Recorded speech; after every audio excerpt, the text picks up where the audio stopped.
Donc, bienvenue à tous dans ce webinaire dédié aux neurosciences et à la relation client. Alors aujourd'hui, on est deux pour vous donner des conseils et des astuces. Le premier, notre expert national ou international plutôt, puisque Marc est d'origine luxembourgeoise. Marc, je te laisse te présenter. Bonjour à tous d'abord. Je préfère toujours quand on voit les gens, mais bon voilà. Donc je vois Christophe, Yves, etc. Donc bonjour à tous. Donc en fait, je suis effectivement expert, en tout cas spécialiste dans tout ce qui est neurosciences appliquées.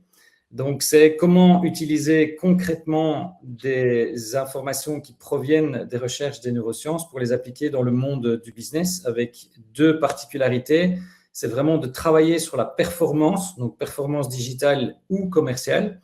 Et donc là, je vais vous montrer aujourd'hui, on va en parler, deux exemples de ça. Et puis, la manière d'y arriver, c'est une compréhension approfondie des comportements humains, donc qui passe par les renseignements des neurosciences. On ne va pas beaucoup parler de cerveau, je ne vais pas vous montrer de zone de cerveau aujourd'hui, ce n'est pas le but. C'est essayer de vous montrer des choses plus pratiques, mais tout ce que je peux vous dire aujourd'hui, c'est que c'est vrai, effectivement, on parle beaucoup de l'IA, etc., mais le cerveau humain, la connaissance du cerveau humain est une des choses qui fait une très grosse différence en termes de performance dans les entreprises. Donc, voilà. Voilà, Fred. Ah là, tu vas nous en dire d'ailleurs un petit peu plus juste après. Et donc, il y a Christophe qui nous dit, est-ce qu'on est obligé de dire qu'on est très nombreux? Est-ce que c'est de la preuve sociale? Oui, un petit peu, puisqu'en fait, là, tu dis, ouais, si on est tous ensemble là, c'est que finalement, c'est quelque chose de super intéressant, super pertinent. Et je suis sûr que vous allez apprendre des choses vraiment intéressantes. Donc, moi, je me présente, je suis Frédéric Canevet, je suis chef de projet digital chez Eloquent et je vais vous présenter Eloquent un peu plus après. Donc justement, qu'est-ce qu'on va voir ce matin? On va essayer de tenir en 45 minutes, même si je sais que Marc est bavard et moi aussi, donc on risque de déborder. Mais ne nous en voulez pas et de toute façon, vous aurez les slides et les replays à l'issue de ce live-là. L'intérêt d'être en live, c'est tout simplement que vous allez pouvoir poser vos questions et on y répondra à la fin de la présentation. J'en prendrai peut-être une ou deux en cours, donc n'hésitez pas.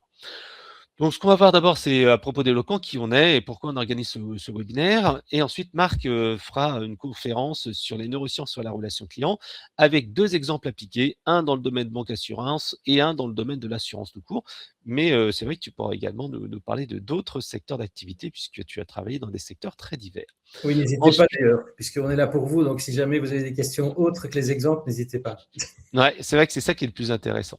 Et moi, après, je vous montrerai en fait une application pratique des neurosciences dans la relation client. Alors, on est qu'au début, on va dire que c'est une première étape. Et c'est vrai que on aimerait le développer encore plus. Et bien sûr, donc, cette session de questions-réponses à la fin. Donc, quelques mots sur Eloquent. Donc, Eloquent, on est éditeur de solutions de centres de contact et d'enquête de satisfaction. C'est plus de 20 ans qu'on existe. Donc, on a plus d'une centaine d'experts qui sont à votre disposition, qui vous aident à mettre en place donc, ces solutions d'enquête de satisfaction et de centres de contact. On gère à peu près 1/2 milliard d'interactions chaque année, du chat, du mail, du téléphone, du chatbot, du callbot, du SMS, du RCS, bref, tous les canaux. Et on est également aussi éditeur d'enquête de satisfaction. Lorsque vous allez dans une boutique ou que vous faites un appel téléphonique après, par exemple, une conversation avec la Maïf, avec la Massif, avec la MNT, et ben en fait, juste derrière, c'est Eloquent qui vous envoie l'enquête de satisfaction et on en envoie à peu près 150 millions à l'année. Donc, notre but, nous, c'est de vous aider à valoriser votre relation client avec un moteur, en fait, un orchestrateur qui va vous permettre de gérer des interactions sur différents canaux, piloter, superviser votre relation client, automatiser quand il le faut et faire de l'analyse.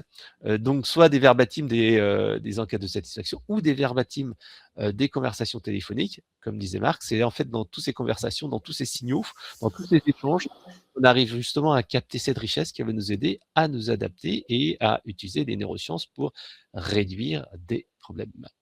Ah, il y a David qui me pose une question intéressante qui dit la question fondamentale, c'est des neurosciences pour l'application de la relation client à l'heure de l'IA. Oui, c'est très juste. Et c'est ce que je dirais à la fin, c'est que plus il y aura d'IA, plus les interactions humaines seront importantes parce que les gens, ils ont déjà eu un robot, ils auront une solution ou pas. Et donc là, quand on aura la personne qui sera en face, on ne pourra plus se permettre de louper l'échange, de pas être vraiment à l'écoute, pas juste entendre la personne, mais écouter et comprendre ce qu'elle dit.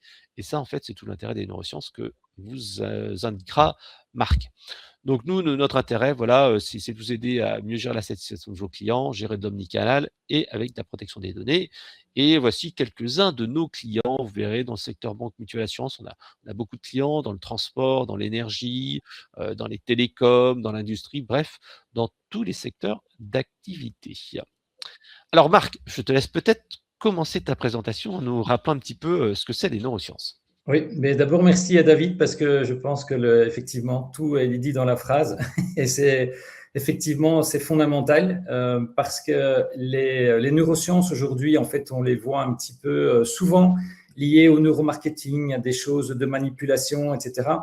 Moi je voudrais juste recadrer les choses au démarrage. Les neurosciences en fait ont une chose qui est absolument extraordinaire qu'elles nous apprennent aujourd'hui, c'est à mieux comprendre la grammaire cérébrale. Ce n'est pas à rentrer dans le cerveau de quelqu'un, ce n'est pas à commencer à penser à sa place, etc. Mais ça permet de mieux comprendre dans un comportement que l'on a, et ça dans toutes nos vies, peu importe le secteur dans lequel vous bossez. Je voyais tout à l'heure Christophe qui disait qu'il travaille dans la formation, etc. Dans tous les domaines, que ce soit de l'industriel, etc., dès qu'on a un humain en face de soi, on a face à soi une machine qui est à l'intérieur du crâne de la personne, qui est juste extraordinaire, qui est à peu près le même que le nôtre, et qui, en fait, on n'a jamais reçu le mode d'emploi. Donc, quelque part, depuis des millénaires, on avance en tâtonnant, en essayant, avec des heuristiques. Tiens, si je fais ça avec quelqu'un, il fait comme ça. Mais là, maintenant, depuis 20 ans, c'est terminé ce moment-là. On arrive vraiment maintenant à avoir une grammaire et qui permet de pouvoir faire des choses très intéressantes. C'est ça que je vais essayer de vous montrer un petit peu aujourd'hui. Donc, je vais vous prendre l'exemple de la branche d'assurance d'un groupe bancaire et deux projets. Donc, un digital où on a augmenté la conversion x4 et je vais vous expliquer comment. Alors, de nouveau, le chiffre n'est pas important pour vous. Vous n'êtes pas dans cette boîte-là. Ce qui est important, c'est comment on y arrive. Et donc, je vais essayer en 20 minutes. Je ne peux pas vous expliquer 20 ans de passion ou d'émission en 20 minutes, mais au moins vous donner quelques clés. Et puis, un projet commercial aussi où on a augmenté de 30% les ventes stabilisées en 6 mois. Donc, et ça, c'est pas de la magie, vraiment. C'est pas quelque chose où j'ai des équipes plus malignes que les autres. C'est juste que on a aujourd'hui dans nos équipes une connaissance au niveau des neurosciences appliquées qui est vraiment intégrée dans l'équipe. Et je pense que dans n'importe quelle organisation, on peut le faire, mais il faut le faire. Parce qu'on parle beaucoup d'outils, et on va en parler, mais on parle d'outils, mais c'est pas, les outils sont importants, mais ce n'est pas le tout, quoi. Donc, ce qu'on voit en tout cas aujourd'hui, pour vous montrer l'importance d'un comportement, c'est que les clients vivent dans un monde aujourd'hui d'opulence, donc où on a tout accessible immédiatement, n'importe quoi. Donc aujourd'hui, le challenge n'est pas de trouver quelque chose, d'essayer de trouver quelque chose qui n'existe pas, parce que tout existe. Vous cherchez un stylo bille vert avec des pois rouges, vous en trouverez un. Donc, le problème de ça, c'est quoi? Eh bien, c'est que si on passe au slide d'après, vous allez voir qu'on a en fait un nombre de choses autour de nous, dans notre environnement, qui a accru de manière exponentielle. Le nombre de produits aujourd'hui que l'on a à disposition est monstrueux. Donc, ça veut dire que les entreprises continuent à sortir des produits non-stop. C'est même compliqué de trouver des noms pour ces produits parce qu'il y a tellement qui sont déjà utilisés partout. Et nous, on baigne dans ce nombre de produits, on les voit. Même chose avec le nombre de services. Quand vous voyez simplement en quelques mois le nombre de services IA qui sont sortis, cloud pour enregistrer, enfin voilà, pour faire des vidéos, il y en a tellement. Le nombre d'informations, aujourd'hui, on est noyé. C'est partout, il y a de l'information non-stop. Avec des fake news, des bonnes, on n'a même plus le temps de faire la différence entre les deux. Le nombre de divertissements, on n'en a jamais eu autant. Franchement, quand je vois là, hier j'étais encore sur HBO Max, puis je suis passé sur Netflix, etc. Et je me rends compte que même dans mes comportements, en fait, dès qu'il y a une petite chose qui ne me va pas, hop, je passe sur une autre. Le nombre de pubs, le nombre de marques, le nombre de technologies, les apps, etc. Et tout ça, en fait que on vit dans un monde dans lequel on n'est juste pas câblé pour. Donc, il faut savoir que notre cerveau a évolué génétiquement. Évidemment, il a progressé génétiquement, mais depuis 300 000 ans, l'adaptabilité humaine face aux technologies ou à ce qu'on vit maintenant, elle n'est pas du tout adaptée. Notre cerveau n'a juste pas évolué. Aujourd'hui, les scientifiques donc en génétique nous disent en fait que le cerveau ressemble notre cerveau actuel a un cerveau d'il y a à peu près 40 000 ans. Sauf qu'il y a 40 000 ans, le nombre de produits, de services, d'informations, de divertissement, de publicité, de marques, etc. n'était pas là. Et cette grammaire et cette chimie que l'on a à l'intérieur de notre cerveau, elle n'a pas évolué. À un moment donné, on n'a pas eu un upgrade en disant « Ah bah tiens, super, tiens, on passe du cerveau version 24 à 25 parce qu'on a l'IA qui sort. » Non, non, non, on continue à rester avec nos limites. Et le problème, c'est que ces limites viennent pousser sur notre système cérébral normal, qui lui n'est pas fait pour fonctionner comme ça. Et donc, qu'est-ce qu'on voit? Eh bien, on a de moins en moins de disponibilité, et les clients aussi. On est de plus en plus exigeants, les clients aussi.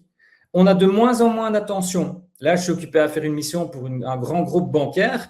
Aujourd'hui, dans leurs équipes, au niveau mondial, le temps qu'ils sont capables de travailler de manière non interrompue sur un dossier profond, c'est 1 heure par jour. Tout le reste, il y a 5 heures de réunion minimum par semaine. Il y a partout, on est dérangé plus de 200 fois par des Teams, des mails, etc.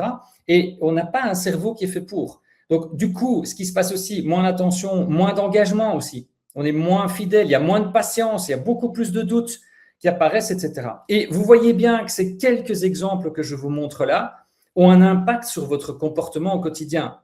Par exemple, aujourd'hui, l'IA, tout le monde va se poser la question de savoir, mais qu'est-ce que va devenir mon métier, etc. Donc, les doutes augmentent. Et les doutes, c'est une zone du cerveau qui est spécialisée là-dedans. Et donc, le problème de ça, c'est que donc, toutes ces zones fonctionnelles, si on ne les connaît pas, eh bien, on va se retrouver avec une espèce de… On est submergé.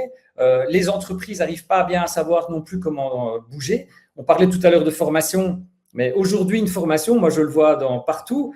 La majorité des formations des grands groupes, ils me disent on a un gros problème, Marc, c'est que quand on donne une formation, les gens viennent pendant une journée, ça nous coûte très cher de les déplacer. Ils viennent, quand ils arrivent au bout, ils disent qu'ils ont appris des choses et le lendemain, ils les mettent en pratique pendant 2-3 jours et puis ils arrêtent.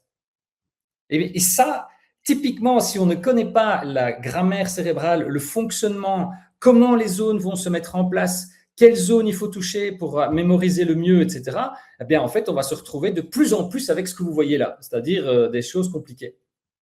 D'où l'importance de ce que David disait tout à l'heure, c'est qu'effectivement, les neurosciences que ça peut apporter, ce n'est pas des techniques, ce n'est pas des trucs et astuces, c'est une compréhension de la grammaire cérébrale. Et rien que ça permet déjà de faire énormément de choses.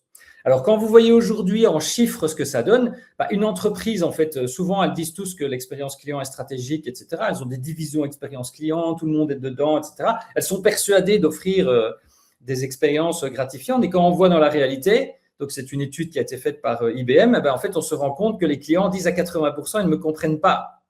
Alors, le problème de ça, c'est que pourquoi est-ce qu'ils disent qu'on ne les comprend pas alors que de l'autre côté, ils pensent avoir dit les choses qu'il fallait? Eh bien, tout simplement parce qu'on continue à croire qu'en fait, il suffit de dire à quelqu'un ce qui se passe ou ce qu'il doit faire et le mec va comprendre, il va mettre en application. Et donc, la question fondamentale, c'est où ça se passe réellement. Alors, je parle de relations clientes, mais c'est la même chose pour la vente, c'est la même chose pour de la formation, etc. Est-ce que ce que vous faites se passe dans vos agences, sur votre parcours digital, sur le CRM, etc., dans votre centre de contact, ou bien est-ce que ça se passe dans le cerveau des clients? Alors, je vois David qui dit excellente expression grammaire cérébrale. En fait, David, juste pour faire rapidement, donc on a aujourd'hui recensé à peu près 180 fonctions cérébrales différentes. Ça a été fait en 2023, la dernière recherche qui a été effectuée. Et en fait, les différentes fonctions à l'intérieur du cerveau ont une fonction particulière. Donc, par exemple, une fonction de « j'aime bien », ce n'est pas la même fonction, ce n'est pas le même endroit localisé dans le cerveau que « je n'aime pas ». Or, nous, en conscience, on met ça dans des évaluations. D'ailleurs, on demande aux gens est-ce que vous aimez bien, est-ce que vous n'aimez pas, etc., sur une même échelle. Alors qu'en fait, c'est deux fonctions cérébrales différentes. Ce serait mieux de poser la question à quelqu'un en disant quel est le seuil de ce que vous n'aimez pas et de lui poser 50 lignes plus loin, est-ce que vous aimez bien? Là, on commence à parler à des zones cérébrales différentes. Et donc, cette grammaire, elle existe, elle est documentée. Donc, après, il faut connaître encore ça, c'est un petit peu le travers, c'est qu'il faut quand même comprendre un peu les fonctions. Je vais vous en montrer juste quelques-unes, David, comme ça vous verrez un peu. Mais si vous voulez aller plus loin, je peux même vous donner des endroits où vous pouvez aller regarder, essayer de comprendre, etc. Ouais, mais c'est très juste ce que tu dis, hein, parce que certains de nos clients mesurent comme d'habitude la satisfaction, mesurent le Net Promoter Score, donc le fait qu'on soit promoteur. D'autres mesurent ce qu'on appelle le CES, Customer Effort Score, donc l'effort qu'on a mis pour faire une action. Et de plus en plus, nous, on voit certains clients qui mettent le en fait, Net Easy Score, c'est-à-dire la simplicité qu'ils ont mis à mettre en place ou à faire un choix. Et on se rend compte que finalement, ok, la difficulté, c'est une chose, mais la simplicité et la facilité à mettre une chose, c'est autre chose. Et souvent, la simplicité est un meilleur facteur de fidélisation sur certaines marques. Et le Net Easy Score devient un indicateur encore plus important qu'auparavant. Pour peut-être compléter avant de passer après, juste vous donner un ordre d'idée. Si on le simplifie à outrance, en fait, en gros, il y a à peu près 5 verrous. Je les ai appelés comme ça parce que ce sont des zones fonctionnelles dans le cerveau qui sont différentes. Donc, par exemple, quand vous voulez vendre quelque chose à quelqu'un ou que vous voulez solutionner un problème avec quelqu'un et qu'à la fin, la personne se dise « Ah waouh, c'était vraiment intéressant, j'ai appris quelque chose et mon problème est solutionné » ou en vente « Ah ben, c'était vraiment très intéressant, j'ai appris quelque chose de nouveau, je me verrais bien avancer avec lui ». À l'intérieur du cerveau, souvent, on imagine qu'il faut pousser des éléments. Et souvent, quand on est dans une vente ou dans une relation client, le but, c'est de simplifier, c'est d'enlever. Il y a des verrous. Donc, par exemple, le premier verrou, c'est la pertinence. Tant que vous ne parlez pas au cerveau de la personne avec quelque chose qui l'intéresse, eh bien, ça ne marchera pas. Vous pouvez lui donner toutes les caractéristiques que vous voulez, elle va vous les répéter en disant « Ah oui, donc ça fait ça, ça fait ça, ça fait ça ». Mais tant qu'elle ne dit pas « Ah mais oui, mais dans mon cas, ça donnerait ça alors », là, on commence à avoir un verrou de pertinence qui est levé. Donc, le deuxième, c'est le verrou de la confiance. Donc, là aussi, c'est intéressant parce qu'il y a une équation pour la confiance. Alors, on n'a pas le temps de tout traiter aujourd'hui, mais il y a une équation pour la confiance. Mais l'idée, c'est que tant que je ne me sens pas en confiance avec une personne, eh bien, ça va être très compliqué de m'engager.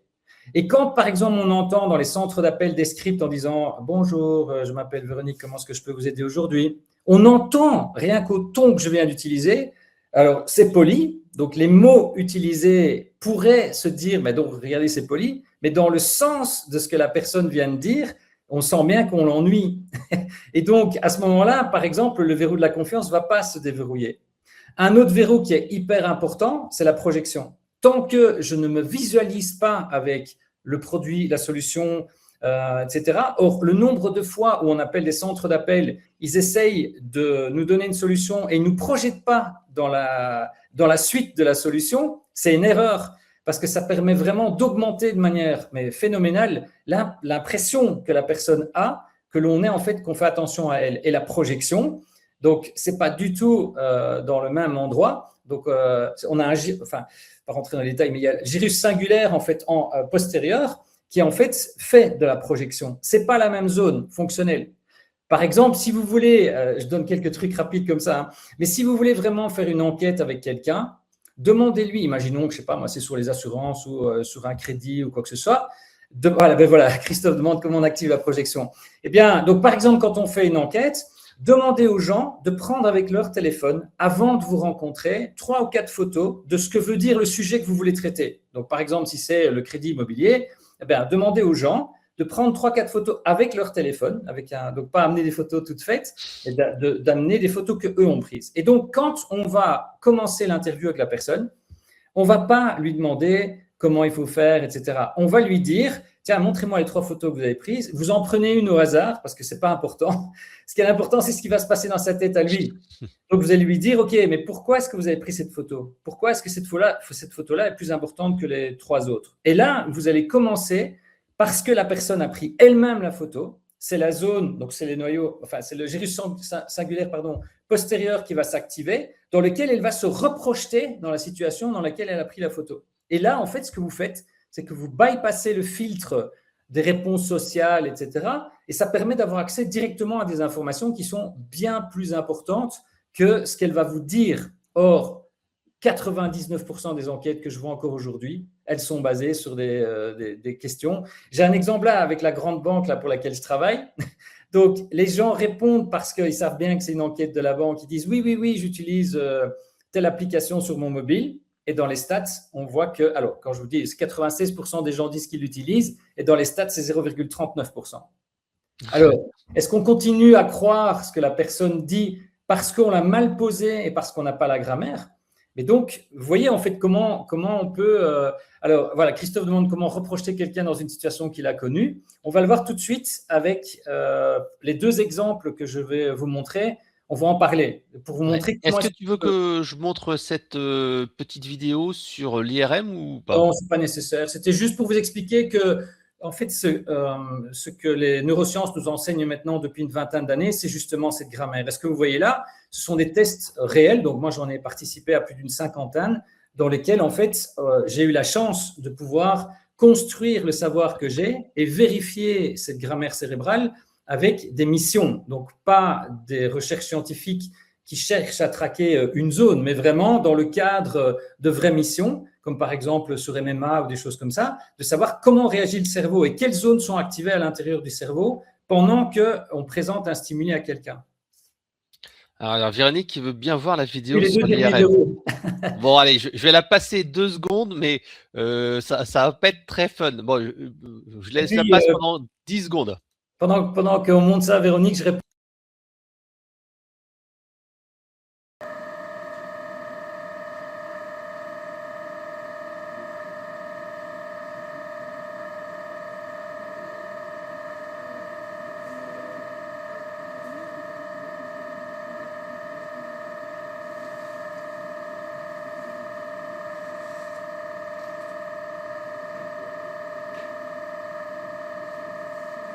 Est-ce que je ne vais pas Voilà. me trouver sur le bord de la route? Marc, pendant qu'on était en train de passer la vidéo, ça a Oui. coupé le son. Donc là, Ah, ce que tu as ok. dit pendant la vidéo, les gens n'ont pas entendu. Pardon, mais en fait, j'expliquais à Valérie, donc je vais reprendre du coup. Donc, les deux derniers risques, les deux derniers verrous, pardon, c'est le risque. Donc, c'est-à-dire, qu'est-ce que je risque à prendre ce choix-là, à prendre cette décision. C'est aussi les doutes, hein, donc c'est le même principe. Et donc là, de nouveau, je vous parlais du gyrus singulaire, qui est une espèce de petite virgule. D'ailleurs, on la voit en fait sur l'image là. Si vous regardez bien le cerveau au milieu à gauche dans l'illustration, vous voyez en fait toute une espèce de matière dans laquelle il y a différentes fonctions cérébrales. Et puis juste en dessous, vous voyez une espèce de petite zone un peu plus blanche. Et bien, entre les deux, donc on a en fait ce qu'on appelle le gyrus singulaire et qui en fait est tout ce qui est lié, je schématise vraiment, hein, mais tout ce qui est lié à moi. Donc, qu'est-ce que je risque, qu'est-ce que j'ai déjà vécu, etc.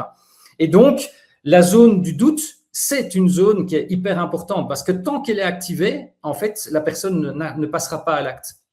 Et ensuite, il y a la simplicité. Donc, Frédéric en parlait tout à l'heure. Mais si j'ai, par exemple, c'est très pertinent par rapport à moi, le produit que vous faites, je suis en confiance, j'arrive à me projeter, je minimise les risques. Mais par contre, pour avoir le produit, pour commander chez Eloquent, il me faut 3 mois parce qu'il faut passer par des étapes et des blablabla. Je vais peut-être me dire, ben non, je ne vais pas le faire. Évidemment, ce n'est pas le cas, mais donc, c'est pour vous montrer aussi que cette simplicité, c'est de nouveau pas la même zone cérébrale.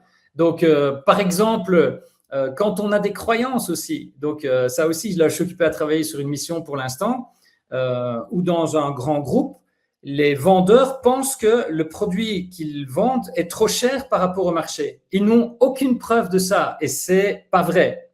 Mais en attendant, la croyance est là. Et la croyance, en fait, c'est le cortex préfrontal ventromédian. Et donc, c'est celui, en fait, qui va filtrer la vérité. Donc, et en fait, le problème, c'est qu'à un moment donné, ce centre de la conviction, si vous n'êtes pas convaincu de quelque chose, vous ne le ferez pas. Et donc, vous voyez, simplement ici, on a parlé de quelques zones. Imaginez, il y en a 180 comme ça. Alors, nous, on en utilise à peu près une quarantaine, pas les 180. Ce n'est pas nécessaire non plus dans le business. Mais vous voyez déjà rien qu'en quelques minutes, le niveau d'affinage de la discussion qu'on peut avoir autour d'un sujet. Ça peut être n'importe quoi, hein, même en management, en RH ou autre, quoi. Enfin, voilà, donc, pour vous montrer un petit peu, parce que j'aime bien vous faire ressentir les choses, donc, je vais vous demander, évidemment, je ne peux pas le voir, mais si vous voulez vraiment participer, fermez les yeux dans quelques secondes. Comme ça, vous verrez plus facilement l'exercice pouvoir se produire à l'intérieur de votre tête. Vous n'êtes bien sûr pas obligé, mais c'est plus facile. Donc, on va vous passer un son. Et donc, je vais juste vous demander une consigne, c'est de laisser remonter ce que ça vous évoque et essayez de conscientiser les pensées que vous avez. D'accord? Ok, Allez, allez-y, c'est fermez les parti. yeux et on lance le son. On lance le son, donc vous ne nous entendrez plus.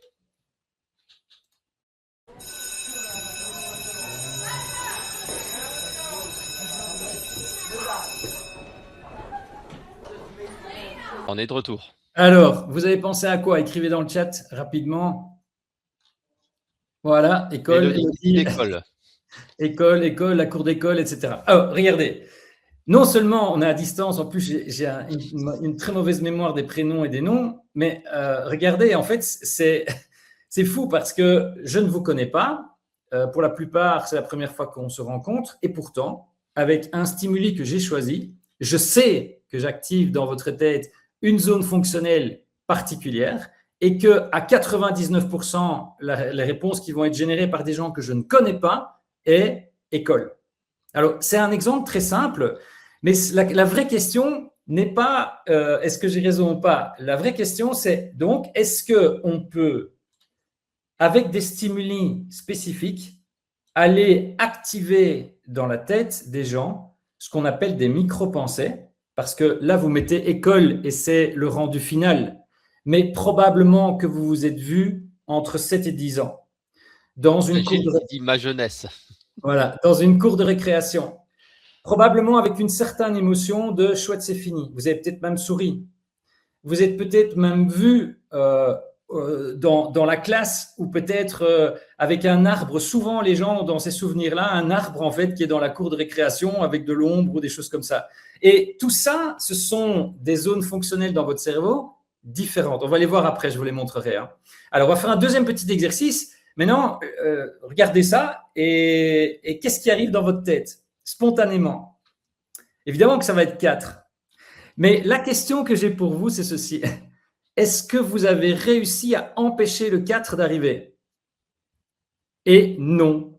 Non. Vous voyez 2 plus 2 et 4 apparaît. Donc, regardez bien, ça veut donc dire qu'on a une conscience de nous et de ce que l'on pense à un certain niveau, mais il y a toute une série de fonctions cérébrales qui fonctionnent derrière cette conscience, où on peut vraiment réfléchir et se projeter de manière complètement automatique.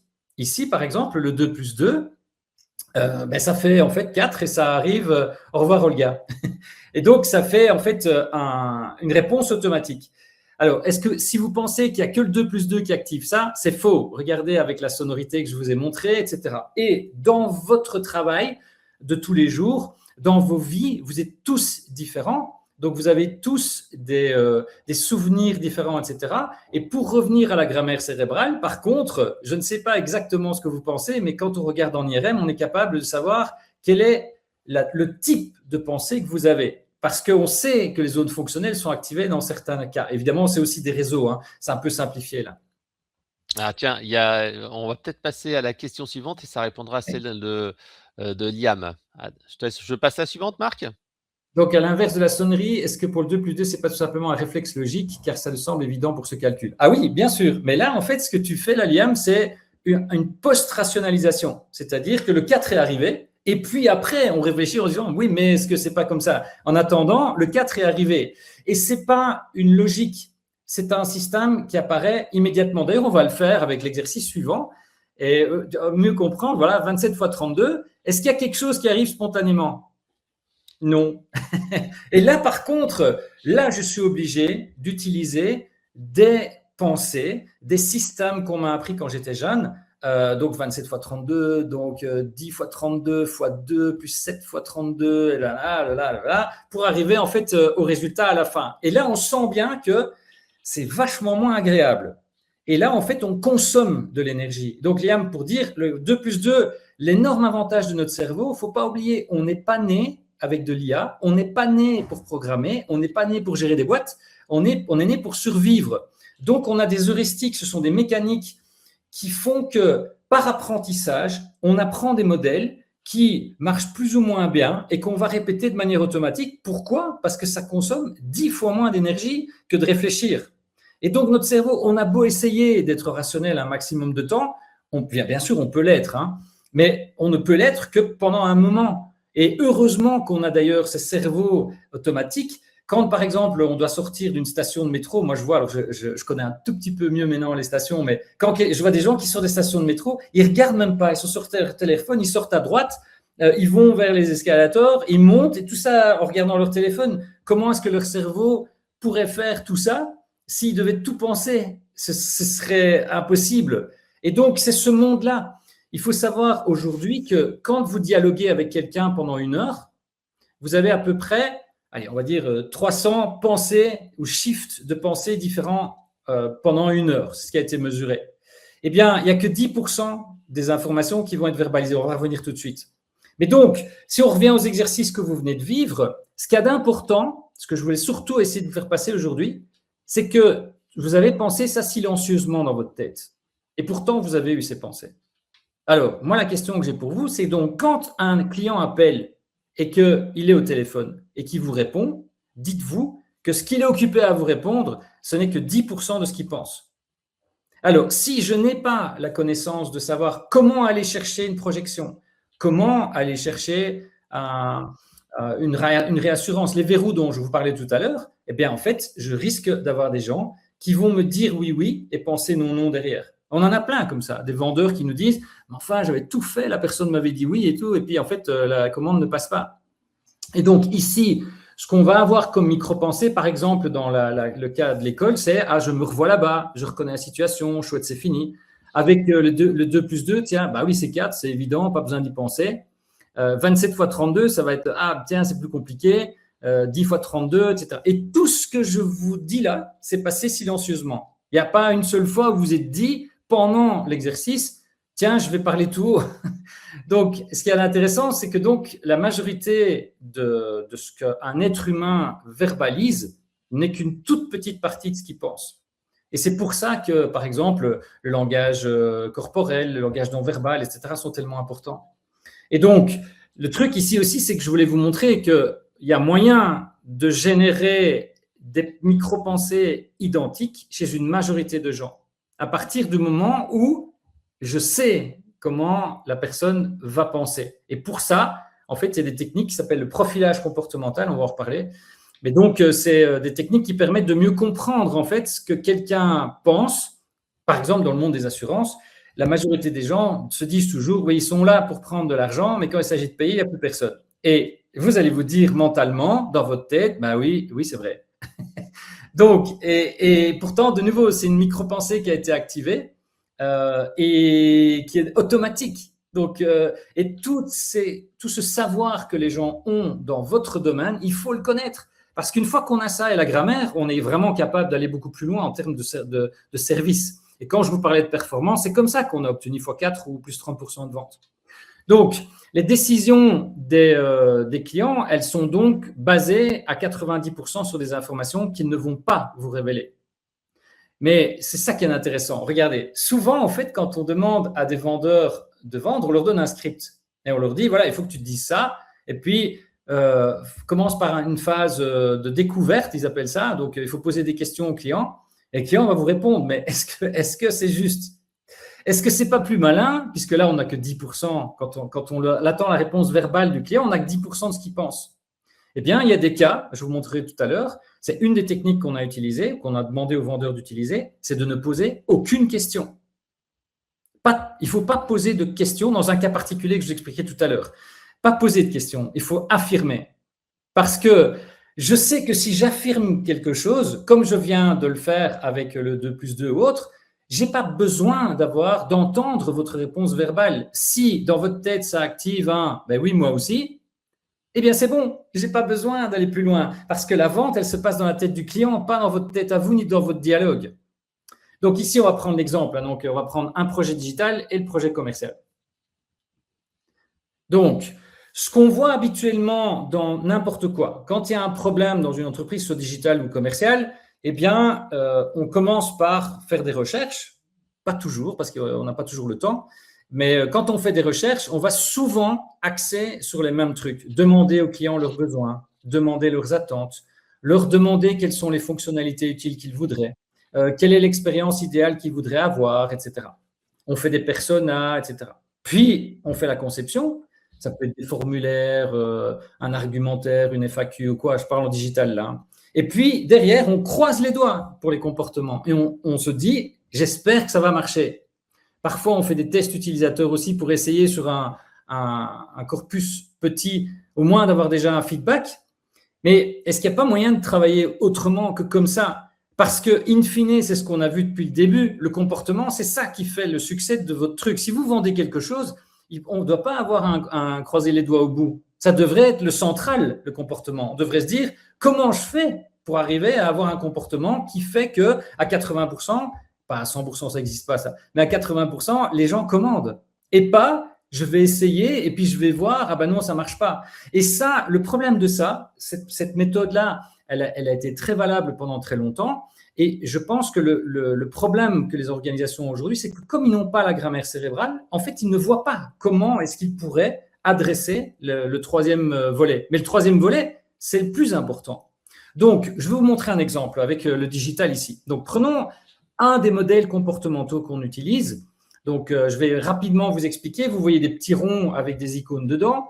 Ce sont ce qu'on appelle des variables comportementales. Donc, par rapport à ces 180 fonctions cérébrales dont je vous parlais, il y a moyen de les matérialiser, moi, ce que j'appelle sous forme de variables. Par exemple, la motivation, il y a plusieurs zones fonctionnelles pour la motivation, mais la peur, par exemple, la peur profonde, c'est l'insula qui va générer ça. Donc, on sait qu'aujourd'hui, la motivation, la peur, une motivation intrinsèque ou extrinsèque, ce n'est pas la même chose. Une intrinsèque, ça vient de moi, une extrinsèque, ça vient de l'extérieur. On a, vous voyez en bas, les habitudes. C'est aussi un truc qu'on peut observer. Donc, les connaissances théoriques. Quelles sont les connaissances théoriques que les gens ont et quelles sont les compétences? Donc, si on reprend juste ces variables-là sur un plan d'épargne retraite. Donc, un plan d'épargne retraite, c'est quelque chose dont les gens ne pensent pas très souvent. Et en tout cas, ce n'est pas une motivation hyper élevée. Et comme ils ne le font pas souvent, c'est un comportement qui est irrégulier ou même, on va dire, occasionnel, eh bien, en fait, ils n'ont pas de point de repère. Donc, si je commence à leur parler avec des mots qu'ils n'ont pas dans leur connaissance théorique, avec des compétences qu'ils n'ont pas et des habitudes qu'ils n'ont pas, ben, ça ne marchera pas. Donc ici, typiquement, les aptitudes, donc si on regroupe habitudes, les connaissances et les compétences dans aptitudes, et on se rend compte qu'un client qui vient pour faire une simulation d'un plan d'épargne retraite de manière occasionnelle, eh bien, ça va être en termes d'aptitude, c'est difficile pour lui. Et en termes de motivation, il n'est pas dans la situation directement. Donc, il va avoir des micro-pensées qui sont « j'y connais pas grand-chose », je sais que j'aurai une retraite ridicule, ouh là là, j'ai pas l'habitude, les questions sont compliquées, j'ai peur de faire une erreur, je regarderai ça plus tard. Et en gros, on retrouve les 5 verrous. Voilà. Et en fait, vous voyez bien ce que ça amène, c'est oui, non, bon, je regarderai ça un peu plus tard. Voilà. Donc, ensuite, vous avez la matrice donc avec les 9 cases. Et évidemment, pour chacune de ces cases, on a une description comportementale de ça. Donc, on sait que quelqu'un qui a une motivation moyenne avec une aptitude difficile, la première chose qu'il va falloir faire, c'est comprendre dans le cerveau de la majorité des gens ce que ça veut dire un plan d'épargne retraite. Comment, si je reviens tout à l'heure sur la question de comment est-ce que je peux projeter quelqu'un dans 20 ans, c'est pas possible. Le cerveau ne sait pas se projeter à des distances comme celle-là. Donc, par exemple, une technique qu'on a utilisée, c'est de se dire, OK, donc aujourd'hui, vous avez votre prêt immobilier, vous avez vos loisirs, vous partez en vacances, vous avez vos enfants, etc. Imaginez que demain, vous continuez à vivre comme ça, mais avec 30 ou 40% d'un seul coup en moins. Comment est-ce que vous vivriez ça? Et là, c'est complètement différent parce que même vous, avec les questions que je suis occupé à poser là, vous pouvez vous dire, mais tiens, mais effectivement, comment est-ce que je pourrais faire demain avec moins 30% de revenus, mais je ne pourrais pas y arriver. Et là, vous voyez qu'à la place de dire, dans 20 ans, ce sera bien que vous ayez, ou dans 30 ans, ce sera bien que vous ayez un plan d'épargne retraite, là, on va vous le dire. Et tout le monde sait qu'aujourd'hui, les retraites vont être basses, que c'est une incertitude. Donc, tout ce que je vous donne là comme information, ce sont des choses qu'on peut donc documenter de manière à s'assurer qu'au moment où on construise le parcours, tous ces trucs-là, on les lève. Donc, les 5 verrous, il faut que ce soit pertinent pour la personne. Comment on y arrive? Il faut qu'on induise de la confiance. Il n'y a pas une personne devant soi. Donc, comment est-ce qu'on va faire? Avec quels arguments on va le donner? Donc, la projection, là, on vient d'en parler. Le risque, en disant, mais c'est comment est-ce que je fais bien de prendre ça maintenant? Est-ce que c'est pas mieux de prendre un livret A et de mettre de côté? Et puis la simplicité, comment est-ce que je peux y arriver? Est-ce que je peux le commander facilement, etc. Tout ça, ce sont des informations qu'on va réunir. Et là, vous voyez la méthode que nous, on utilise. C'est-à-dire qu'à la place de mettre le comportement à la fin, on met le comportement en centrale. On commence par ça. Et ce qu'on va faire, c'est qu'on va d'abord regarder le comportement actuel que les gens ont. C'est-à-dire ce qui est commun en termes de psychologie, ce qui est commun à 70% des clients ou conseillers ou autres. Et donc, l'idée ici, c'est je vais documenter, comme je viens de vous le dire avant, on sait que à 84%, les Français, quand on dit les assurances, ils se disent ça. Donc, ils sont toujours là pour prendre l'argent, mais quand il s'agit de payer, c'est plus compliqué. On sait que quand ils n'arrivent pas à se projeter dans l'avenir parce que c'est très compliqué. On sait que tout le monde pense que, enfin la grosse majorité des gens pensent qu'ils ne sont pas certains d'avoir une retraite, etc. Et donc, une fois qu'on a ça, on va designer le comportement attendu. C'est-à-dire, on va le transformer en micro-pensée. L'idée, ce n'est pas de construire directement le parcours. On va traduire en micro-pensée ce qu'on veut que la personne se dise. Ça peut être, par exemple, si tu passes sur le slide d'après, Fred, ça va être « Ah oui, c'est vrai, si demain je perds 30% de mon salaire, comment je vais faire ?» Je ne sais pas comment je ferai. J'ai jamais vraiment anticipé ça. Ça me concerne plus que je le pensais. Ah oui, je vois très très bien la situation. Non, j'ai pas envie de ne plus partir en vacances ou de ne plus savoir rien faire ou de devoir travailler en complément parce que j'aurais pas assez. Mais finalement, c'est quand même plus simple que ce que j'imaginais. J'ai quand même compris ce que c'était. OK, je vois ce que je dois faire pour la suite, etc. Et donc, l'idée, c'est qu'on va arriver à décrire le parcours sous forme de micro-pensée et seulement après, on fait le parcours. Et c'est ça, en fait, qui donne qu'on a des conversions x4. Ce n'est pas le PER qui a changé. Le PER, lui, il n'a pas changé. C'est toujours avec les problèmes juridiques, etc., qui sont importants, le devoir de conseil, etc. C'est l'ordre et la nature des micro-pensées qu'on a travaillé. Et une fois que les micro-pensées sont générées, trouver l'objet qui permet de générer la micro-pensée est beaucoup plus simple, en fait.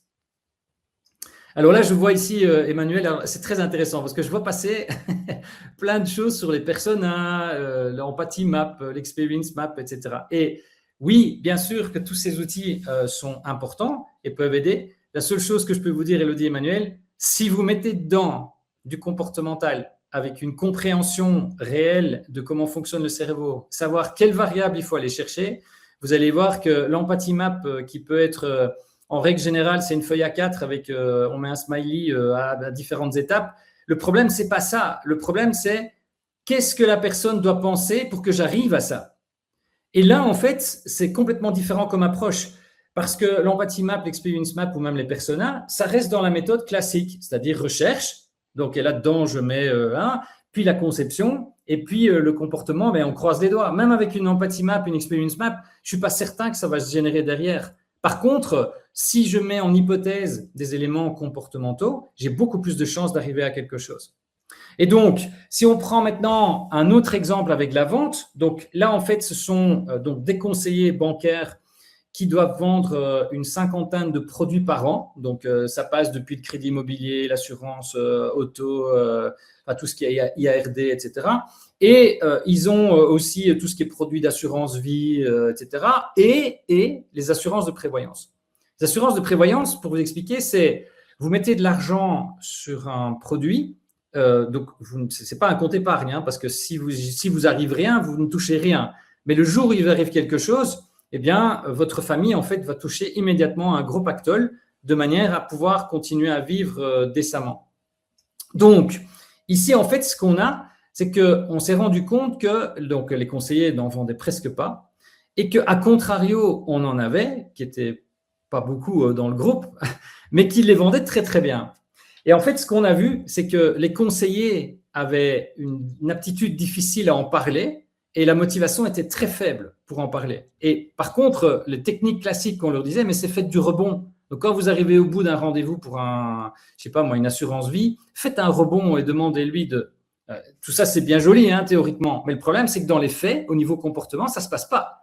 Donc, on dit, soit le type est complètement idiot et malgré les formations que je lui ai données, et c'est de la mauvaise volonté, il ne veut pas appliquer, soit il y a autre chose. Et moi, je suis plutôt partisan de autre chose, simplement parce que je l'ai déjà vu tellement de fois. Mais donc, en fait, ce qui se passe, c'est que quand on a un produit qui ne se vend pas bien, c'est souvent parce qu'en fait, on n'a pas les informations nécessaires pour pouvoir le vendre correctement. Et donc, comment est-ce que je fais pour passer à un conseiller qui va se dire, mais en fait, c'est facile de vendre ce truc-là.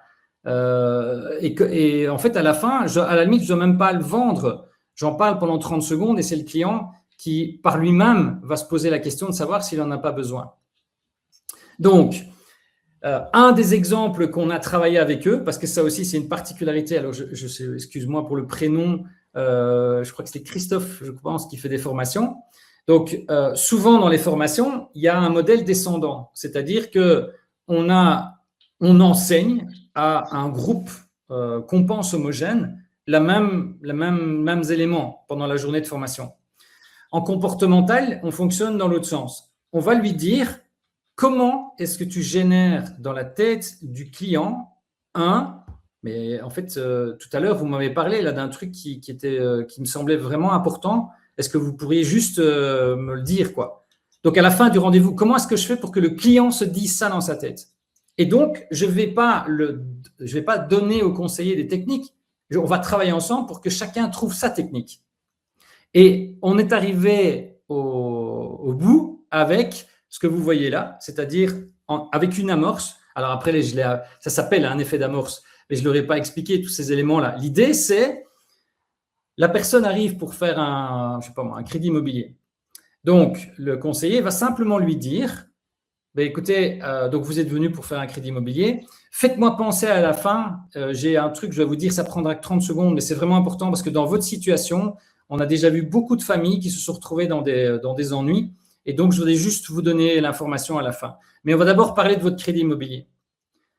Qu'est-ce qui va vous titiller là? Vous allez dire, mais de quoi il veut me parler? Et l'énorme avantage, c'est que du coup, le conseiller qui lui a du mal à en parler, au bout d'une heure de discussion du crédit immobilier, quand lui est crevé et que le client est crevé, aujourd'hui, dans 80% des cas, c'est le client qui revient vers lui en disant « Vous m'avez dit tout à l'heure qu'il y avait un truc qui était important, qu'il fallait que je vous rappelle, c'est quoi ?» Et là, la consigne qu'on a donnée, c'est surtout de ne rien vendre du tout. Il faut que la personne se rende compte par elle-même qu'en fait, il y a un problème et que si elle ne le résout pas, eh bien, elle risque de se retrouver dans les ennuis. Et on ne va pas essayer de le vendre dans le temps 1. On va simplement lui donner pendant 30 secondes des informations. Alors, je ne peux pas vous donner ça ici parce qu'en plus c'est confidentiel, mais pendant 30 secondes, les informations vont être données. Et en fait, ce qu'on voit aujourd'hui, c'est qu'un rendez-vous sur 2 est reporté à une autre fois pour discuter de ce problème-là. Et du coup, les ventes ont augmenté en global de 30%. Donc, vous voyez, en fait, les éléments les éléments de langage sont importants, mais en pensant à ce que l'autre a. Alors, je vois Christophe, non, c'est pas Christophe, j'ai vu un qui disait, ah oui, voilà, Jérôme qui disait, on active une crainte chez le client. Alors non, ça, c'est aussi très important. Il y a un mythe autour des neurosciences qui fait qu'on se dit, non, mais on peut manipuler les gens. Je peux vous dire un truc, c'est que si on essaye d'activer une peur ou une crainte dans le cerveau de quelqu'un de manière non bienveillante, la personne va le sentir immédiatement. Et d'ailleurs, c'est un des principes de base dans les formations de vente comportementale, c'est surtout d'être vraiment authentique. Donc, si vous savez qu'à 70%, il y a une peur qui est activée chez des gens, par exemple, la peur de ne pas avoir la retraite, je ne vais pas manipuler quelqu'un, c'est une réalité. Donc, par contre, la manière dont je vais l'utiliser est importante. Et donc, c'est évidemment, l'éthique est importante, mais je peux vous dire que sans éthique, en règle générale, ça ne marche pas bien du tout. Donc, d'ailleurs, une partie des formations de vente sont justement sur le fait de laisser à la personne la possibilité d'être vraiment authentique et de ne pas suivre un script. Et c'est pour ça, en fait, que moi, je suis anti-script, mais complet. Alors, pas scripter ce que la personne doit dire. Par contre, je suis pour les scripts de ce qui doit se passer dans la tête du client. Ça, oui. Et puis après, c'est au conseiller, en fait, à trouver ces techniques pour y arriver. Alors, mon cher Marc, on a un petit peu dépassé le timing. Donc, si les personnes veulent en savoir plus, tu as ton livre qui est disponible dans toutes les bonnes librairies. Donc, 300 000 ans d'expérience client. Et bien sûr, là, ici, il y a tes coordonnées, ton site internet. Et bah, les personnes pourront en savoir un petit peu plus. Bien sûr, on passera aux sessions de questions-réponses à la fin. Mais donc, Marc a écrit ce livre-là qui est vraiment passionnant, où il raconte justement pourquoi tu t'es lancé dans cette aventure des neurosciences. Vous pourrez le voir dans les premières pages. Et là, je crois que tu vas écrire un prochain livre aussi, Marc, dans pas longtemps. C'est ça? Oui, sur la vente comportementale. Et l'idée, c'est je pense que ça va être un petit peu choquant pour pas mal de gens, mais l'idée, c'est vraiment de dire que vendre, ça n'existe pas.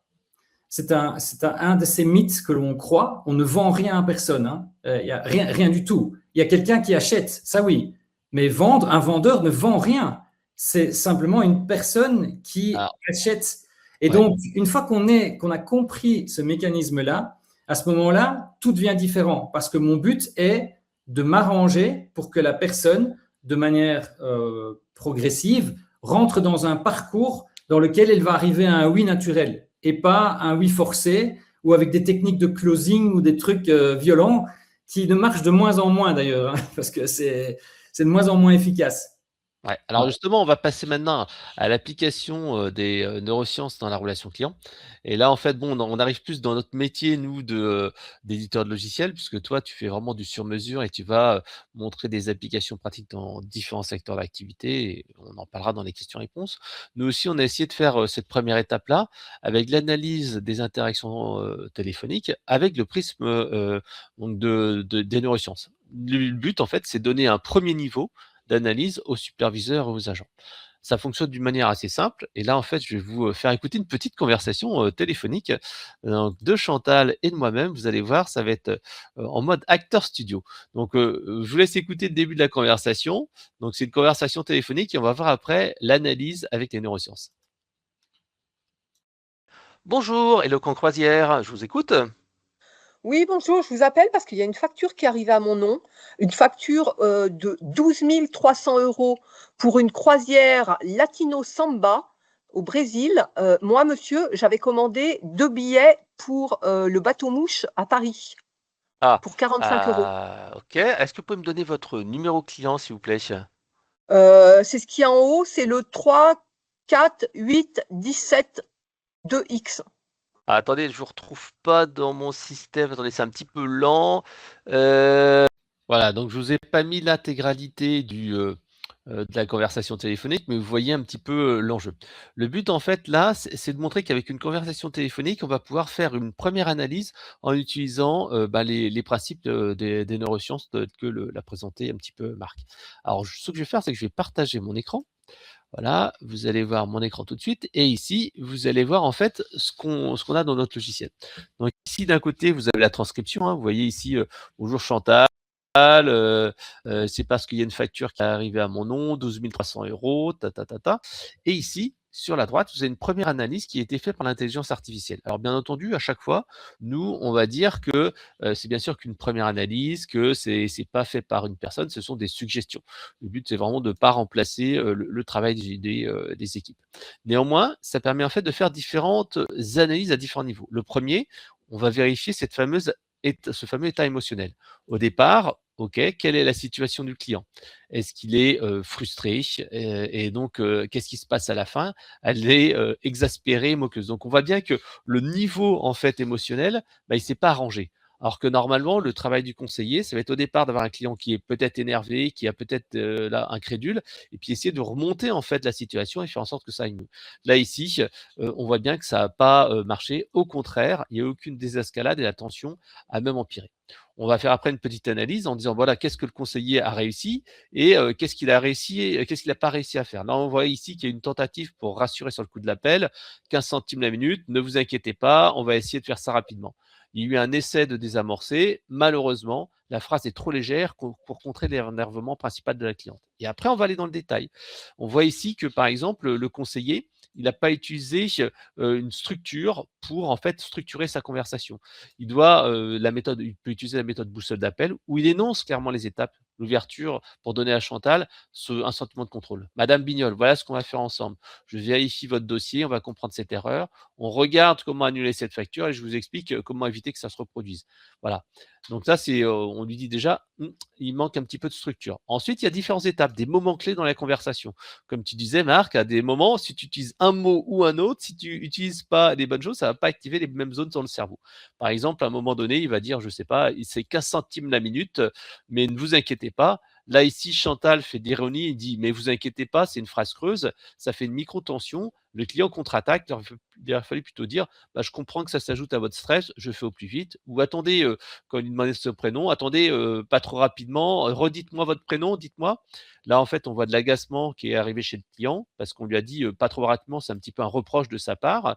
C'est une bascule négative. Le client se branque, il faut dire plutôt en mode mirroring, Bignol, B-I-G-N-O-L, c'est bien ça, hein, je le note, sans commentaire sur le rythme. Comme ça, on ne va pas vexer la cliente. Bon, c'est quelques infos là-dessus. À chaque fois, il y a une note en fait sur 10. Hein. On voit s'il réussit, il ne réussit pas. On voit des suggestions qu'ils ont faites. On voit également la partie pression informationnelle. Hein. Ici, on a des noms de croisière. Faudrait que je vois que si le bateau s'appelle Caravane de Samba, etc., etc.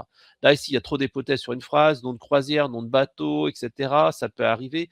Il y a beaucoup d'incertitudes. Et en fait, forcément, Chantal, ça l'énerve. Il aurait fallu faire plutôt quelque chose qui était, je vois que c'est une erreur liée au libellé, qui a plus qu'essayé dans votre commande. 2 secondes, je regarde ça. On va après le ton émotionnel. Ici, ne vous inquiétez pas, on va essayer de faire ça assez rapidement. C'est un peu trop léger. Ça minimise la situation. Et là, on aurait pu dire, par exemple, je repense ça très au sérieux, madame. Je vous tiens au courant en direct, je regarde.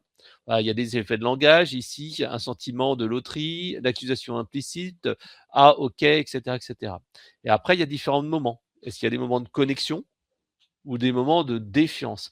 Le lien a été fragilisé avec attendez, sans explication, aucun usage du prénom, Madame Bignol ou des choses comme ça. Le mirroring comme tout à l'heure. Et puis après, il y a les règles d'or. Ici, par exemple, un client en colère a besoin d'une phrase, pas d'un miroir. Donc Fred a surenchéri sur l'agacement, pas trop rapidement au lieu de guider. Ne jamais reprocher le ton, nommer l'émotion. Je vois que cette situation vous énerve à juste titre. Voilà comment on la règle. 1, on va faire ci, 2, on va faire ça. Les mots flous sont des cailloux dans la chaussure client. Ça peut arriver, Chantal entend on ne maîtrise rien. Donc il faut donner de l'exactitude. C'est une facture aberrante, c'est un feu rouge, tout on freine tout de suite. Fred a enchaîné les vérifications sans connaître l'urgence perçue, en disant voilà, plutôt madame, c'est anormal, je bloque cette facture, le temps de vérifier, etc. etc. Puis il y a le cadre ici. Est-ce qu'on a fait donc cette fameuse boussole dont on a parlé tout à l'heure? Est-ce qu'il y a une clôture, confirmation écrite à la fin, le 3C, hein, je fais ci, je fais ça, et voilà les prochaines étapes. Après, il y a peut-être des micro-tensions. Ici, vous êtes un touriste, il y a une perte de crédibilité. Il aurait fallu dire plutôt votre frustration est légitime, voici ce que je vais faire pour vous, etc. Est-ce qu'il y a de la synchronisation? Mais là, on voit en fait qu'on est désaligné. Le client s'est implaçant, il aurait fallu adapter son débit avec une phrase courte et dynamique. Le vocabulaire, nom de produit, etc. Faut me le mettre en termes concrets. Je vérifie si votre commande a été mal enregistrée. Au final, on a un petit score à la fin en disant bah voilà, la conversation a empiré, 3 sur 10. L'état émotionnel de Chantal est vraiment négatif et ça n'a pas fonctionné. Par contre, on essaie toujours d'être positif là-dessus. On va dire voilà, les 3 forces de Fred, ben, c'est la réactivité initiale, l'essai pour assurer la persévérance, mais en fait, bah voilà, il aurait fallu faire des choses et quelques petites suggestions. Dès l'ouverture, bonjour madame, je vois votre problème, résumez l'erreur, voici qu'on va le régler ensemble. 1, 2, 3. Si le client monte en tension, il faut le faire name it and tame it. Donc votre colère est normale, on va faire ça de telle action, telle action, telle action. La clôture, solution, etc. etc.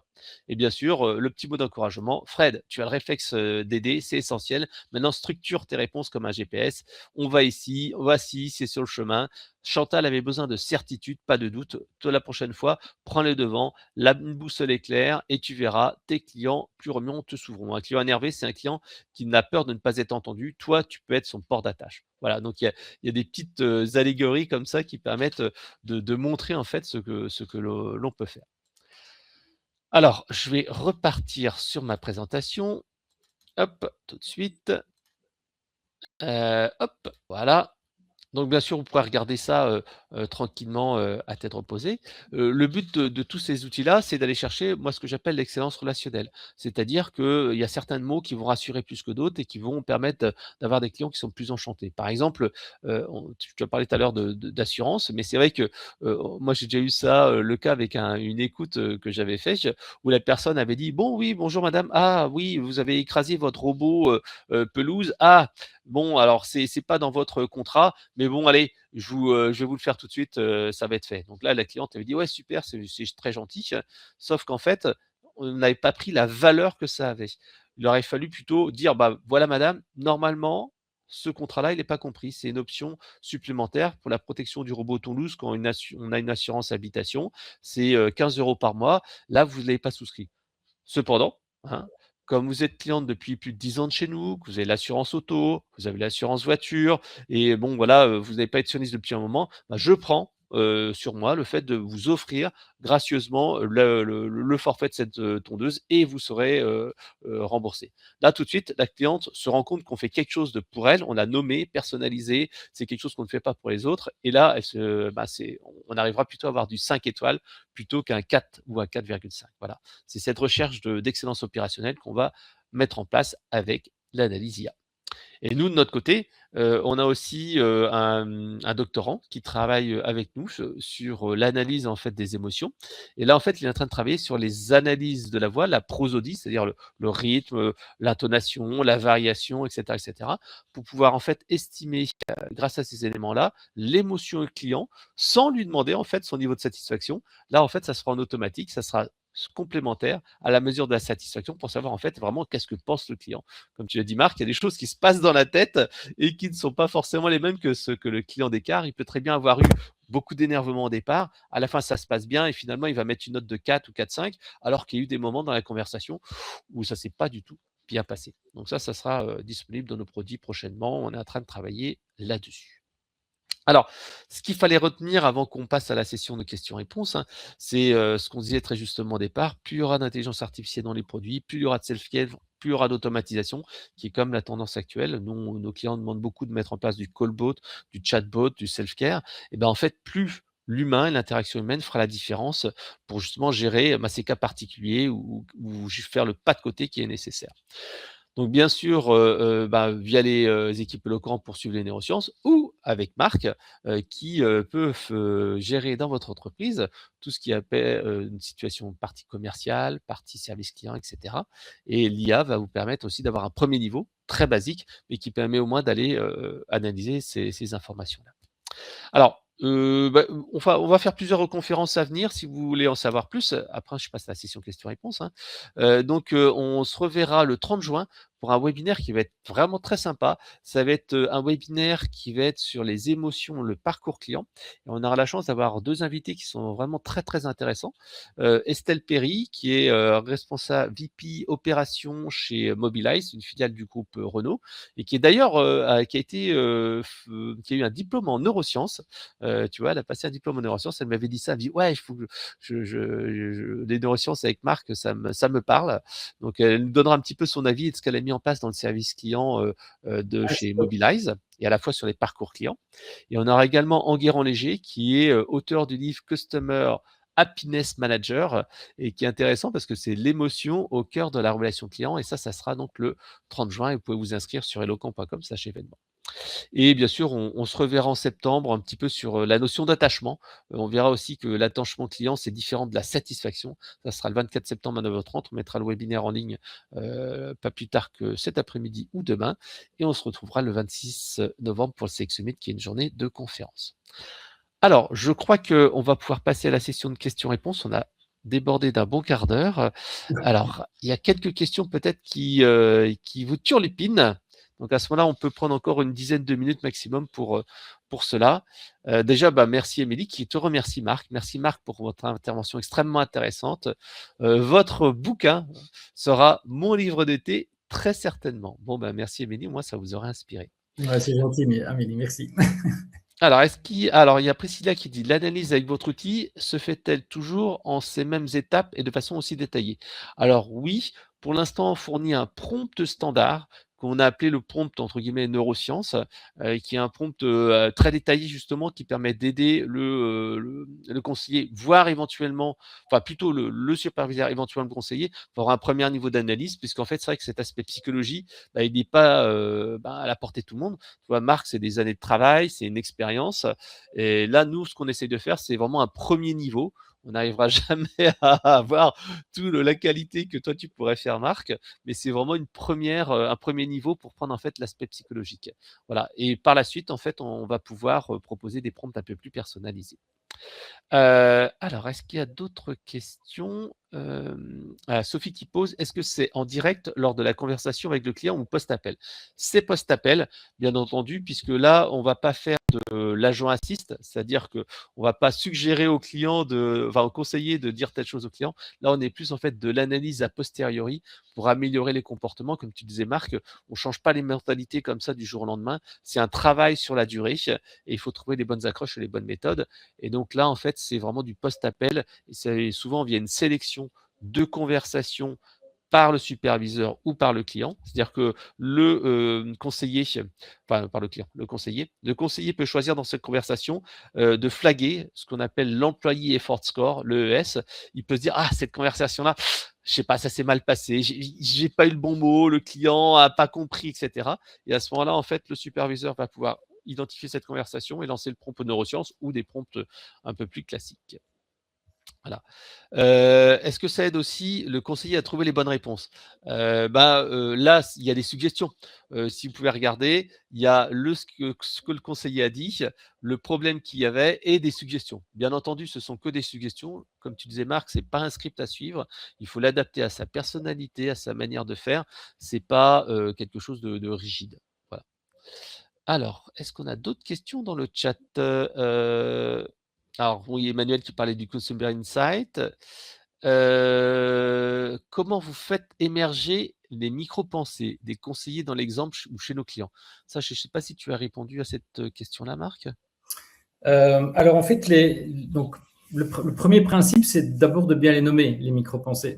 Donc, si par exemple, on se rend compte que les gens pensent que, et c'est la réalité, pensent qu'avec un livret A, ils ont de l'argent de côté et que donc ça ne sert à rien, par exemple, d'aller prendre un produit de prévoyance.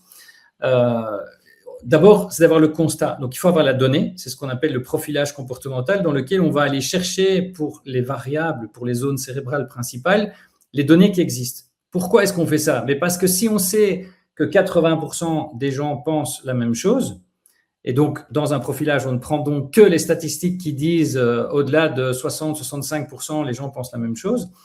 La probabilité que j'ai, si je dis à quelqu'un, la majorité des gens, quand ils ont un problème de ce type-là, ils pensent qu'avec un livret A, ça suffit. Mais quelle est la micro-pensée qui va être générée dans la tête de la personne? Oui, moi aussi, je pense ça. Mais pour ça, il faut qu'on ait la donnée et il faut qu'on détermine les micro-pensées qui doivent être générées. Et en fait, on a un séquençage de micro-pensées qui doivent se générer dans un certain ordre. Et après, chaque commercial trouve la manière de le faire. Je vais vous donner un exemple. Un autre exemple. Donc, on travaille pour une entreprise qui fait des travaux de rénovation énergétique. Et donc, ils envoient des techniciens sur place pour évaluer si effectivement, dans la maison de la personne, une pompe à chaleur peut fonctionner et quel type de pompe à chaleur il faut mettre dans le bâtiment.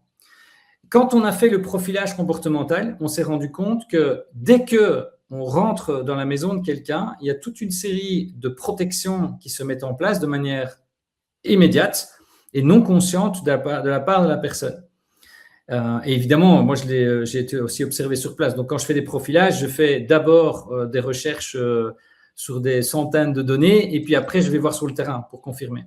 Et effectivement, à chaque fois qu'on y allait, le technicien disait, écoutez, donc merci de me recevoir, donc on va regarder pour la pompe à chaleur. Et donc, il avait un script.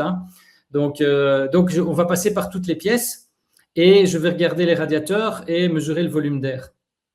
Et je voyais que dès que le technicien disait on va passer dans toutes les pièces, on avait perdu le client.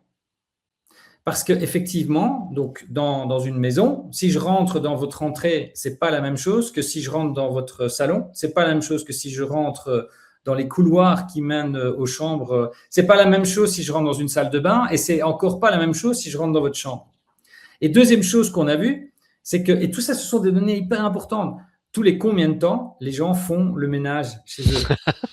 Parce qu'effectivement, il peut y avoir une chaussette qui traîne, une culotte, tout, etc. Donc, pour éviter tout ça, je vous montre déjà tout ce qu'on… C'est rapide, mais tout ce qu'on peut aller chercher comme information qui permet de comprendre le comportement des gens que l'on va avoir quand on va rentrer chez eux, c'est super important. Et donc, pour revenir à la chaudière, à un moment donné, il y a des clients qui disent « Mais pourquoi est-ce que vous devez passer dans toutes les pièces ?» Et ça, c'est à 80%. C'est la réaction aux pensées qu'il n'a pas dites, donc aux micro-pensées silencieuses, dans lesquelles il se dit « Mais non, mais attends, moi, il est hors de question que ce gars rentre chez moi comme ça partout. J'ai pas fait le ménage. En plus, j'ai une réunion, parce qu'on en a eu comme ça, des réunions Teams, etc. Donc, c'est hors de question. » Et la réponse verbale, c'est « Mais pourquoi est-ce que vous devez faire ça ?» Et donc, là, en fait, la micro-pensée qui doit être générée derrière, c'est « Ah, mais oui, en fait, s'il ne passe pas dans les pièces, c'est impossible de me faire une offre. » Alors, pourquoi est-ce que cette micro-pensée est tellement importante?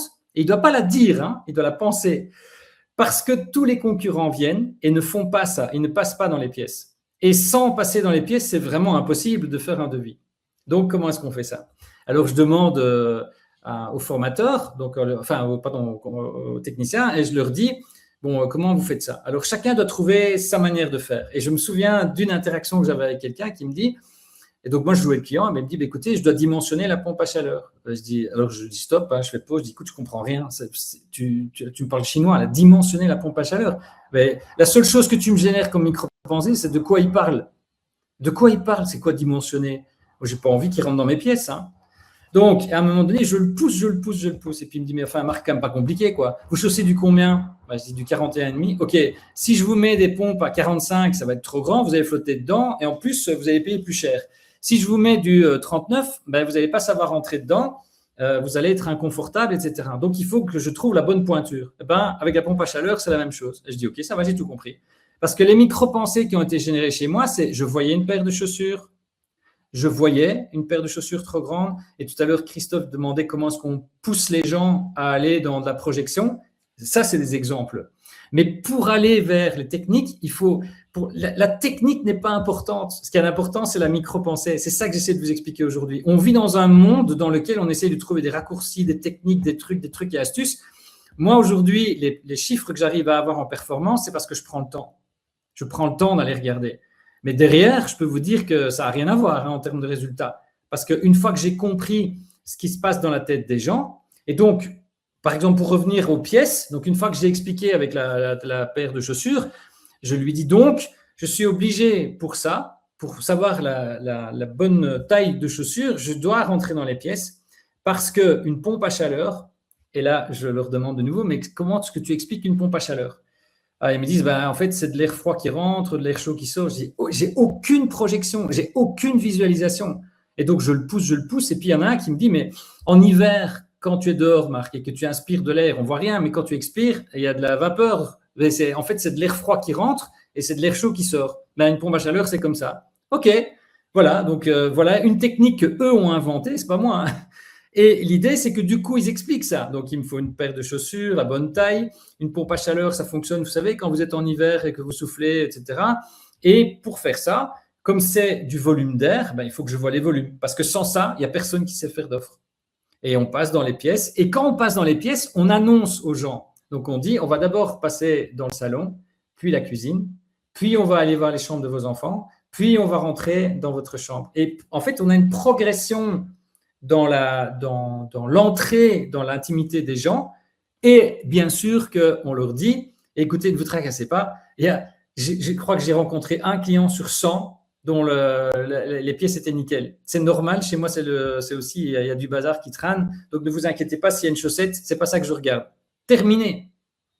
Eh bien, l'ensemble de ça, c'est eux qui ont fait leur script. Alors, je ne peux pas vous donner les chiffres, mais en gros, voilà, ça a augmenté par un facteur de 2x, quoi. Donc, voilà. Alors, il y a Virginie qui disait, est-ce que ce type d'analyse est pertinent B2B? Je pense que tu as partiellement répondu à la réponse, mais en off, on avait discuté d'un autre cas en B2B que tu utilises et c'est utilisable, donc il y a pas de souci. Il y a Damien qui dit, que conseilleriez-vous en littérature traitant de la grammaire cérébrale? Bah, le livre de Marc, 300 000 ans d'expérience client, vous le trouverez, sur son site, Sapiens UX, ou vous tapez sur, il est disponible sur Amazon, sur Fnac, Vous et pouvez même cetera. l'avoir en PDF gratuit hein, sur mon site si vous voulez. Si vous Voilà. préférez. Moi, je trouve que c'est toujours plus sympa d'avoir le bouquin, mais si jamais. Mais c'est tout à fait vrai puisque, bah, tu vois, on avait fait une matinale, dédiée, à nos clients et donc, il y a une personne de la Massif qui n'avait pas eu le livre. Je lui ai dit: «Bah, si tu veux, je t'envoie le PDF» et elle m'a dit: «Non, je préférais le livre» et elle a reçu le livre et donc, elle préfère la lecture classique. Alors, après, je crois qu'on avait répondu au premier. Je vais voir s'il y a une ou 2 questions. Après, on va peut-être pouvoir vous laisser. C'est vrai que le livre, c'est mieux. L'objectif est de faire penser: «Oui, oui, moi aussi je pense ça». Très vrai. Alors, chatbot IA agentique, vos solutions s'y intègrent. Alors, nous, notre solution, en fait, ça va être plutôt de se connecter à notre solution de centre de contact et de faire de l'analyse des conversations avec notre solution. On préfère quand même que ça soit de cette matière-là. En revanche, nos outils peuvent être achetés de manière unitaire, c'est-à-dire qu'on peut acheter d'un côté la solution d'enquête de satisfaction, client et collaborateur, et de l'autre côté la solution de centre de contact. Et chez nous, on peut juste, par exemple, déployer la voix, la partie téléphonique, et avoir cet outil d'analyse des conversations IA qu'on peut faire. Donc en fait, on est tout à fait modulaire si j'ai répondu à votre question, ma chère Emmanuelle. Alors, je pense, Christophe, on en a déjà parlé, quels principes pour lever les verrous dont on a parlé. On a parlé des 5 verrous, les fameuses, la simplicité, la peur, etc., etc. Je pense que il y a quand même pas mal d'infos qui ont été données là-dessus. Je crois c'est dans le livre. Alors, je pense que ça doit être dans le livre.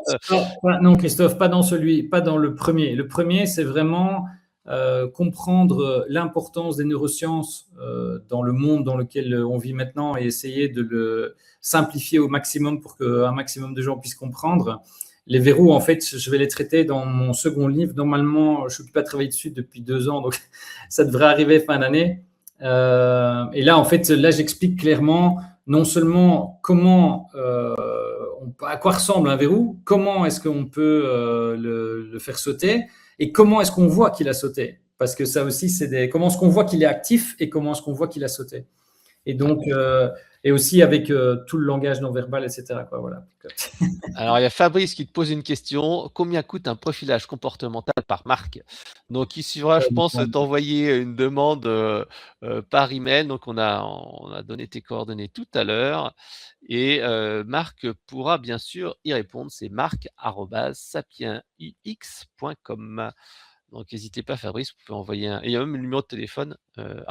Si c'est 352, c'est parce que Marc est d'origine luxembourgeoise. Donc, Ouais. Marc n'est pas un scammer au Nigeria ou au Cameroun Encore. ou ailleurs. C'est une vraie personne, ce n'est pas un robot. Voilà. Bon, à ce moment-là, on vous remercie tous pour votre attention, pour vos questions.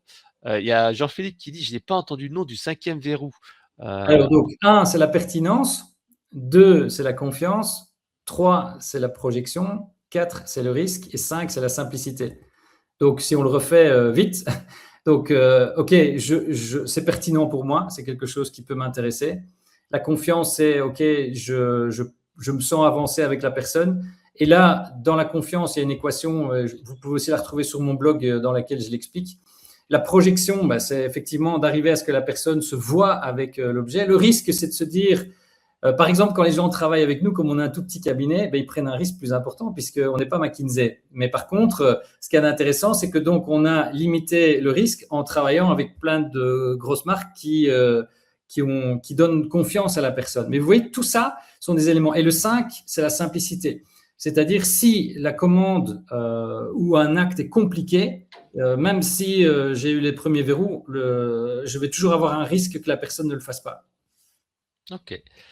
Alors, bah, merci Marc pour tous ces détails. Merci à tous de nous avoir suivis ce matin pour ce long webinaire. On espère que ça va vous intéresser. Donc, n'hésitez pas, si vous voulez en savoir plus, vous pouvez donc aller sur le site de Marc, commander le livre papier ou le livre version PDF.